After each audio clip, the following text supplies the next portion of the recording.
या short फिल्मचा purpose तुम्हाला Mahakali caves दाखवणं. Yes, archaeology. बऱ्याच पर्यटकांना आर्किओलॉजीमध्ये इंटरेस्ट असतो आणि ही लेणी आपण पाहतोय, एका दगडात कोरलेली ही लेणी आहेत. बघा, मी थोडंसं मॅग्निफाय करतो. येस, 4थ्या शतकापासून याला इतिहास आहे, पण आपल्याला जास्त इतिहासात शिरायचं नाही आहे. आपण ही लेणी पाहू शकतोय.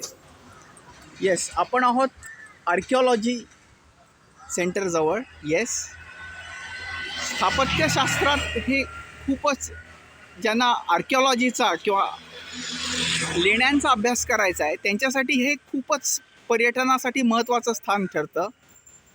आणि मुख्य म्हणजे एका दगडात कोरलेली ही लेणी आहेत, अंधेरीजवळ आहेत. म्हणजे जी माणसं सांताक्रूज कुर्लाजवळ राहतात त्यांना तर हे जवळ आहे, पण कल्याण, डोंबिवली, ठाणे येथील पर्यटकसुद्धा, अगदी बदलापूरपासूनसुद्धा पर्यटक इथे येऊ शकतात. फक्त येताना ट्रॅफिकचा अंदाज घ्या, वेळ काढा आणि ट्रॅफिकच्या अंदाजाबरोबरच थोडासा वेळ काढून ही लेणी जितकी आतून तुम्हाला पाहता येतील तेवढा पाहायचा प्रयत्न करा. मनसोक्त आनंद घ्या. मान्य उन्हाळा कडक आहे, पण तरीसुद्धा उन्हाळ्यात आपण पर्यटनाचा आनंद घेऊ शकतो जर आपल्याला पर्यटनात रस असेल तर. ही लेणी आपण जवळून पाहतोय.